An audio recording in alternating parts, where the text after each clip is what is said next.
الرحمن الرحیم مسائل کے سیشن میں پہلا سوال ہے جی، محرم میں کالے کپڑے پہننا۔ محرم کے حوالے سے جتنے بھی سوالات ہیں نا، آج میں سب کو ایک ہی سوال میں نمٹا دیتا ہوں۔ تو میں جن لوگوں نے بھی محرم کے حوالے سے سوال بھیجے ہیں میں ان کے سوال پڑھ لیتا ہوں اور پھر سب کو ایک ہی جواب دے دیتا ہوں میں۔ تو پہلا سوال ہے جی، محرم میں کالے کپڑے پہننا۔ یہ محمود صاحب نے انڈیا سے پوچھا ہے کہ محرم کے مہینے میں بلیک کپڑے پہننا کیسا ہے؟ محرم میں کالے کپڑے پہننا، دیکھیں کالے کپڑے کسی بھی وقت پہنے جا سکتے ہیں۔ کالے کپڑے پہننے کے ناجائز ہونے کی ہمارے پاس کوئی دلیل نہیں ہے۔ سفید کو پسند کیا گیا ہے، نبی صلی اللہ علیہ وسلم نے فرمایا سب سے زیادہ پسندیدہ لباس وہ سفید ہے۔ کفنوا فیہا موتاکم، اپنے مردوں کو بھی اسی میں دفن کیا کرو۔ اس لیے سفید لباس کو آپ صلی اللہ علیہ وسلم نے افضل قرار دیا، اس میں پاکیزگی زیادہ ہے۔ باقی نبی صلی اللہ علیہ وسلم نے مختلف رنگوں کے کپڑے پہنے، اس کی علماء وجہ یہ بیان کرتے ہیں کہ اس زمانے میں غربت تھی، آپ نے سفید لباس کو پسند تو کیا لیکن نبی کے لیے ہر وقت سفید لباس کا انتظام کرنا آسان نہیں تھا، غربت تھی۔ لباس پہن لینا ہی بڑی بات ہوتی تھی کہ لباس مل جائے کسی کو۔ کتنے واقعات ہیں کہ ازار ہے تو قمیض نہیں ہے، قمیض بڑی مشکل سے کسی کو ملتی تھی، کچھ چادر نہیں ہے اوپر پہننے کی، اتنی غربت کا عالم تھا۔ تو اس میں آپ صلی اللہ علیہ وسلم یہ تکلف کرتے کہ ہر قیمت پہ میرے لیے سفید لباس لے کر آؤ، تو یہ آپ صلی اللہ علیہ وسلم کے مزاج میں جو سادگی تھی یہ اس کے خلاف تھا۔ تو آپ نے دنیا میں تکلف نہیں کیا، جو جیسا لباس ملا پہن لیا، پسند سفید کو کیا۔ لہذا آج کیا ہے کہ آج اللہ نے لوگوں کو مالی وسعتیں دی ہیں، تو جو لوگ سفید لباس کا معمول بنا سکتے ہیں ان کے لیے افضل یہی ہے کہ وہ سفید لباس پہنا کریں، کیونکہ نبی صلی اللہ علیہ وسلم نے ہمیں اس کی ترغیب دی ہے۔ خود کیوں نہیں پہنا؟ اس میں تکلف تھا، یعنی پراپر انتظام کرنا مشکل تھا، تو جو آیا پہن لیا آپ صلی اللہ علیہ وسلم نے، کیونکہ ایک چیز مشکل ہے اس میں اتنا تکلف کرنا، یہ خود بھی تو نبی کے مزاج کے خلاف ہے۔ تو اس لیے ہم کہتے ہیں کہ بھئی جو ملے پہن لو، لیکن اگر لوگ آج کل تو لباسوں میں تکلف ویسے ہی بہت ہو رہا ہے، تو آپ نے جب سلوانے ہی ہیں، خریدنے ہی ہیں، تو سفید کو ترجیح دیں آپ، اس میں پاکیزگی زیادہ ہے، اس میں طہارت زیادہ ہے۔ آپ سفید لباس کے عادی ہو گئے، آپ سے کلر والا لباس پہنا نہیں جائے گا۔ میں نے تو 15-20 سال میں نے سفید لباس پہنا ہے، تو مجھے پتا ہے کہ پھر کلر والا لباس نہیں پہنا جاتا، سفید میں پاکیزگی اتنی ہے۔ اب میں پہنتا ہوں کلر والا لباس، وہ وجہ اس کی ہے کہ بعض دفعہ گھر والوں کا اصرار ہوتا ہے، بعض دفعہ کیمرے کی ریکوائرمنٹ ہوتی ہے، وہ کیمرہ سفید لباس کو کیچ نہیں کر پا رہا ہوتا، وہ کیمرہ مین کہہ رہا ہوتا ہے بھائی کوئی اور کلر، کوئی اور کپڑے پہن کے وغیرہ وغیرہ۔ تو خیر میرا عمل تو کوئی حجت نہیں ہے، لیکن افضل یہی ہے کہ سفید لباس کو ترجیح دی جائے، پہنا جائے۔ اور علماء صلحاء اکثر عموماً ہم نے دیکھا ہے کہ سفید لباسی کو ترجیح دیتے ہیں، کلر والا بھی جائز ہے لیکن بہتر یہی۔ تو محرم میں بھی سفید ہی ہے، سفر میں بھی سفید ہی ہے، ربیع الاول میں بھی سفید ہے۔ تو محرم میں سفید کے بالکل الٹ کر لینا، کالا پہن لینا، یہ تو بالکل سفید کے اپوزٹ ہو گیا نا۔ تو ہم یہ نہیں کہہ رہے کہ کالا لباس پہننا ناجائز ہے، لیکن آپ سفید سے اگر آپ نے یوٹرن لیا بھی تھا تو گرے پہ آ جاتے، گرین پہ آ جاتے، ایک دم آپ بلیک پہ آ گئے، تو بہرحال یہ یعنی کراہت سے خالی نہیں ہے، اس کا معمول بنا لینا۔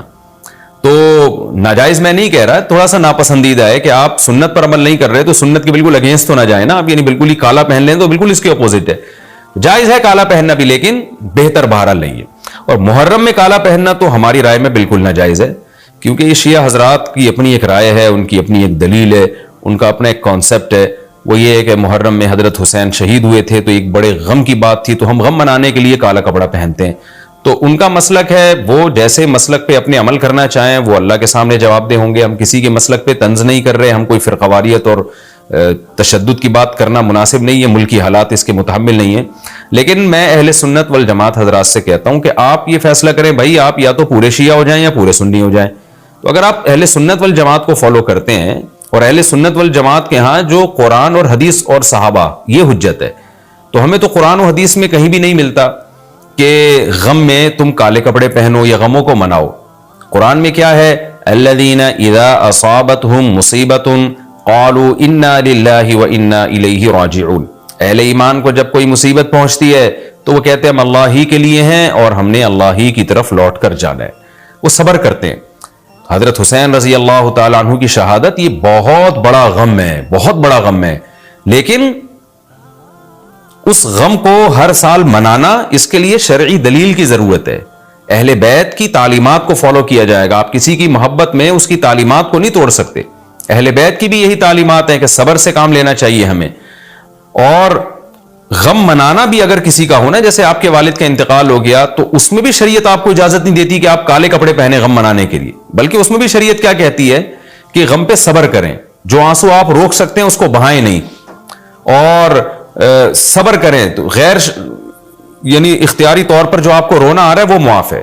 تو جب غم پہنچا ہو اس وقت شریعت آپ کو غم کے طور پہ کالے کپڑے پہننے کی اجازت نہیں دے رہی، تو جب غم 1400 سال پرانا ہو اور ہر سال اس تاریخ پہ آپ کو منانے کی شریعت کیسے اجازت دے رہی ہے؟ یہ تو ایک طرح کی برسی ہو گئی نا۔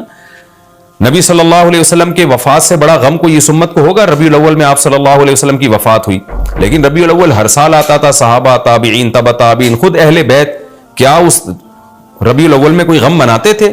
بالکل بھی نہیں۔ اس مہینے میں شادیاں بھی کرتے تھے، جو خوشی کی بات ہوتی تھی اس پہ خوشی بھی مناتے تھے۔ تو ہمیں نہیں ملتا کہ صحابہ، تابعین یا خود اہل بیت نے یا سیدنا حسن اور حسین رضی اللہ عنہما یا سیدنا علی ابن ابی طالب رضی اللہ عنہ کی یہ تعلیمات ہو کہ غم کو ہمیں منانا ہے کالے کپڑے پہن کے یا کسی بھی طریقے سے اسلام میں غم منانے کی آپ کو اجازت نہیں ہے۔ بعض لوگ یہ دلیل دیتے ہیں کہ حضرت حسین رضی اللہ تعالیٰ عنہ کا غم تو نبی نے بھی منایا ہے، اور نبی صلی اللہ علیہ وسلم نے جب یہ بتایا کہ امت میرے نواسے کو شہید کرے گی تو آپ رونے لگے۔ دیکھیں جب نبی کو اطلاع ملی تھی تو آپ غمزدہ ہوئے، تو آپ کا رونا بالکل بجا تھا۔ تو کسی کو یہ اطلاع ملے کہ فلاں جگہ یہ واقعہ ہو گیا ہے، اس پہ اس کو غم ہوا ہو اور وہ رو لیتا ہے، تو اس میں کوئی حرج نہیں، یہ تو نیچرل ہے۔ لیکن کیا نبی صلی اللہ علیہ وسلم ہر سال، یعنی جس دن آپ کو وحی کے ذریعے پتا چلا کہ سیدنا حسین ابن علی رضی اللہ تعالیٰ عنہ پہ ظلم ہوگا، تو کیا ہر سال اس تاریخ کو آپ صلی اللہ علیہ وسلم رویا کرتے تھے؟ بالکل بھی ایسا نہیں ہے۔ تو غم کی اطلاع جس وقت ملی ہو اس وقت رونا آ جانا یہ نیچرل ہے، لیکن ہر سال پراپر اس رونے کو پراپر طریقے سے منانا یا کالے کپڑے پہن کے اس کو منانا، یہ تو بالکل اسلام میں ناجائز ہے۔ ہمارے پاس اس کے جائز ہونے کی کوئی دلیل نہیں ہے۔ تو شیعہ حضرات جو کر رہے ہیں آپ ان کو کرنے دیں، ان کو جا کے نہ چھیڑیں، آپ ان کو طنز نہ کریں، وہ ان کی جو رائے ہے وہ اس پر عمل کریں۔ اسلام میں فرقے تو ہیں ہمیشہ سے، ہم نے تو یہ دیکھنا ہے کہ کون سا صحیح ہے، ہم نے تو اس کو فالو کرنا ہے۔ تو جو ہمیں صحیح لگے گا ہم اس کو فالو کریں گے، باقی ہم کسی کے نفرتیں پھیلانے کے بہرحال ہم قائل نہیں ہیں۔ تو جو وہ کر رہے ہیں آپ ان کو کرنے دیں، لیکن آپ یہ کام ہرگز نہ کریں، کیونکہ ہمارے لیے جو حجت ہے وہ قرآن، حدیث اور اہل بیت اور صحابہ کرام، تو ان کی جو تعلیمات ہیں ہم نے اس کو فالو کرنا ہے۔ ان کی تعلیمات میں کہیں بھی نہیں ہے، کوئی مستند روایت نہیں ہے کہ غم منانے کے لیے کسی نے کالے کپڑے پہنے ہو۔ غم منانا ہی جائز نہیں ہے، تو اس کے لیے کالے کپڑے یا کوئی اور کلر پہننا کہاں سے جائز ہو جائے گا؟ تو اس لیے محرم میں نارملی تو کوئی بھی وقت میں آپ کالے کپڑے پہن سکتے ہیں، لیکن محرم میں جب آپ پہنیں گے تو اس میں ایک تائید ہوتی ہے کہ گویا آپ بھی اس بدعت میں ان کی تائید کر رہے ہیں۔ اور رسول اللہ صلی اللہ علیہ وسلم نے فرمایا من تشبہ بقوم فہو منہم، جو کسی قوم کی مشابہت اختیار کرتا ہے وہ انہی میں سے ہے۔ تو اگر آپ چاہتے ہیں کہ آپ کا شمار قیامت میں اہل سنت والجماعت میں نہ ہو، آپ کو شیعہ مسلک ٹھیک لگتا ہے، تو پھر پراپر آپ شیعہ مسلک پراپر پورے طور پر اختیار کریں۔ آپ آدھا تیتر آدھا بٹیر چلنا تو ٹھیک نہیں ہے نا۔ اور اگر آپ چاہتے ہیں قیامت میں آپ کا شمار اہل سنت والجماعت میں ہو، تو پھر مکمل اہل سنت والجماعت کو فالو کریں آپ، تو ان کو جو ہے اپنے حال پہ چھوڑ دیں۔ میں پھر بتا دوں، میں لڑائی جھگڑوں کا قائل نہیں ہوں۔ شیعہ حضرات آتے ہیں یہاں پہ بیٹھتے ہیں، گپ شپ لگاتے ہیں، چائے پانی بھی چلتا ہے، میرے دوستوں میں بھی ہیں بعض شیعہ حضرات، سلام دعا ہے ان سے، لیکن مذہب پہ بحث نہیں ہوتی۔ لکم دینکم ولی دین، ہم اس سے کہتے ہیں ٹھیک ہے بھائی آپ اپنے رائے پر عمل کریں، بحث مباحثہ نہ کریں۔ ہاں جو سیکھنے کے لیے ہم سے آنا چاہے ہم محبت سے اس کو سمجھائیں گے، جو نہیں آ رہا سیکھنے کے لیے تو پھر ہم اس سے بحث نہیں کرتے۔ تو لڑائی جھگڑے نہ کریں، لیکن سنی حضرات کو، اہل سنت والجماعت کو، بل جماعت کا مطلب کیا ہے؟ ہم حدیث کو بھی مانتے ہیں، بل جماعت صحابہ کو بھی مانتے ہیں۔ تو صحابہ میں اہل بیت بھی داخل ہیں، اہل بیت کے علاوہ بھی صحابہ ہیں، تو کسی کی بھی ہماری رائے تو یہی ہے کہ کسی کی بھی تعلیمات نہیں ہے، ہمیں تو احادیث میں کچھ بھی نہیں ملتا۔ تو اللہ کا واسطہ آپ ایک رائے پر عمل کریں۔ اس لیے محرم میں آپ ان چیزوں کو فوکس نہ کریں، کالے کپڑے پہننا، غم منانا، یہ اسلام کی تعلیمات بالکل بھی نہیں ہے۔ تو یہ تو میں نے سوال کا جواب دیا کہ محرم میں اسپیسیفک کالے کپڑے اگر آپ پہنیں گے تو یہ ایک بدعت کی تائید ہوگی، تو نبی صلی اللہ علیہ وسلم نے تائید سے منع کیا ہے۔ اچھا، ایک اور سوال محرم کے حوالے سے پوچھا ہے جی، محرم میں نکاح کرنا کیسا ہے؟ یہ سوال پوچھا ہے جی ظہور احمد نے کشمیر سے، کہ اگر شادی محرم یا سفر کے مہینے میں کی جائے کیسا ہے؟ کچھ لوگ کہتے ہیں کہ ٹھیک نہیں ہے۔ اچھا بھائی آگے چلتے ہیں ہم۔ 10 محرم کو کون کون سے نبی کو نجات ملی؟ یہ سوال پوچھا ہے جی ام محمد نے۔ انہوں نے پوچھا کہ جی کیا ان سب باتوں کی کوئی اصل ہے کہ آدم علیہ السلام کو آسمانوں سے 10 محرم کو اتارا گیا، حضرت نوح علیہ السلام کی کشتی اسی دن ٹھکانے لگی، حضرت ابراہیم علیہ السلام کو 10 محرم کو آگ میں ڈالا گیا، اس کی کیا حقیقت ہے؟ آگے ایک اور سوال پڑھ لیتے ہم، کیا قیامت محرم میں آئے گی؟ کیا قیامت 10 محرم کو قائم ہوگی؟ محمد فہد نواز ڈیرہ اسماعیل خان سے۔ اچھا جی آگے پوچھتے ہیں جی عاشورہ کے روزے کی فضیلت، یوم عاشورہ کے روزے کا کیا حکم ہے؟ محمد اقبال جموں کشمیر سے۔ اسی طرح عاشورہ کے دن کے حوالے سے ایک سوال پوچھا ہے جی 10 محرم کے ساتھ ایک دن کا روزہ ملانا، کیا صرف یوم عاشورہ کا روزہ رکھا جا سکتا ہے یا 10 محرم کے ساتھ 9 یا 11 کا روزہ ملانا بھی ضروری ہے؟ یہ سوال پوچھا ہے جی ساجد صاحب نے کراچی سے۔ عاشورہ میں قضا روزے کی نیت کرنا، کیا کسی کے قرض روزے رہتے ہوں اور وہ عاشورہ کے دن میں قضا روزے کی نیت بھی کر لے تو وہ قضا روزہ ہو جائے گا یا نہیں؟ یہ محمد اسماعیل نے راول پنڈی سے پوچھا ہے جی محرم کے دنوں میں روزے رکھنا، یعنی محرم کے عام دنوں میں روزے رکھنا، یہ سوال پوچھا ہے جی کیا محرم کے پہلے تمام 10 دنوں میں روزے رکھ سکتے ہیں؟ یہ صوبیہ ناز صاحبہ نے پوچھا ہے کرناٹک انڈیا سے۔ 10 محرم کو دسترخوان وسیع کرنا، یہ بڑا دلچسپ سوال ہے، اس میں میرا خیال ہے سب کو بہت زیادہ دلچسپی ہوگی۔ 10 محرم کے دن دسترخوان وسیع کرنے کی کیا فضیلت ہے جبکہ 10 محرم کو روزہ رکھا جاتا ہے؟ 10 دن میں کچھ کھاتے پیتے نہیں اور افطار کے وقت 11 محرم شروع ہو جاتی ہے، تو اس حدیث پر کس طرح عمل کیا جائے گا؟ عائشہ صاحبہ نے کراچی سے پوچھا ہے۔ اور ایک اور سوال ہے جی محرم میں حلیم بنانا کیسا ہے؟ کیا محرم میں شوقیہ حلیم بنانا اور کھانا جائز ہے؟ محمد زبیر۔ اور اسی سے ملتا جلتا ایک سوال ہے جی حلیم کا تلفظ کیسے کریں؟ سبحان اللہ، محرم میں لوگ حلیم بنائیں گے تو کچھ حلیم کو دلیم کہہ رہے ہوں گے، کچھ سلیم کہہ رہے ہوں گے، کچھ وسیم کہہ رہے ہوں گے، تو اس سے پھر سلیم اور وسیم کو تو غصہ آئے گا کہ یار ہمارا نام حلیم کو کیوں دے رہے ہو؟ تو یہ بھی سوال پوچھا ہے جی حلیم کو حلیم بولنا چاہیے یا دلیم بولنا چاہیے، اس بارے میں وضاحت فرما دیں۔ محمد طاہا۔ یہ سارے محرم اور محرم سے ملتے جلتے سوال تھے آج کے سیشن میں، تو میں نے کہا ایک ہی دفعہ میں سارے سوالات میں پڑھ لوں، پھر ایک ہی دفعہ میں ان سب کے جوابات ہو جائیں تو اچھا ہے۔ دیکھیں محرم کے بارے میں غلط فہمیاں بہت ساری ہیں۔ پہلے تو میں یہ عرض کروں محرم کی اسلام میں فضیلت کیا ہے اور کیوں ہے یہ فضیلت۔ رسول اللہ صلی اللہ علیہ وسلم نے فرمایا کہ محرم کو آپ صلی اللہ علیہ وسلم نے شہر اللہ قرار دیا ہے۔ صحیح حدیث ہے کہ آپ صلی اللہ علیہ وسلم نے فرمایا، صحیح مسلم کی حدیث ہے کہ رمضان کے روزوں کے بعد سب سے زیادہ جو روزے افضل ہیں وہ شہر اللہ المحرم، اللہ کے مہینے محرم کے ہیں، یعنی اللہ کی طرف اس محرم کی نسبت کی جا رہی ہے، تو یہ ایک بڑی فضیلت کی چیز ہے۔ اور قرآن میں جن 4 مہینوں کو محترم قرار دیا ہے، عرب ان مہینوں میں جنگ و جدال کو حرام سمجھا کرتے تھے کہ یار یہ ناجائز ہے، اس میں جنگ نہیں کرنی چاہیے، ان مہینوں کا احترام لازم ہے۔ ان میں 4 مہینوں میں محرم بھی ہے، محرم، رجب، ذی الحجہ، ذی قعدہ، ذی الحجہ، یہ 4 مہینے ہیں جو محترم ہے، لیکن اس میں پھر رجب بھی داخل ہے اور ذی قعدہ بھی اور ذی الحجہ بھی، تو یہ بھی ہے۔ اور 10 محرم کے روزے کی بڑی فضیلت ہے، آپ صلی اللہ علیہ وسلم نے فرمایا 1 سال کے گناہوں کی معافی کا ذریعہ بنتا ہے، لیکن آپ نے فرمایا کہ یہودیوں کی مشابہت نہ کرو کیونکہ یہودی 1 روزہ رکھتے ہیں تو ہم 9 10 یا 10 11 2 روزے ملائیں گے، تو یہ محرم کی فضیلت ہے۔ اور یہ کیوں ہے اس کی ہمیں وجہ معلوم نہیں ہے۔ جیسے کسی نے ابھی بھائی نے سوال پوچھا نا ایک کہ اس میں کوئی واقعات ہوئے تھے، تو پہلے میں بتا دوں 10 محرم میں جب نبی صلی اللہ علیہ وسلم نے محرم کے مہینے کی یہ فضیلت بیان کی تو اس کو کسی واقعے کی بیس پہ بیان نہیں کی ہے۔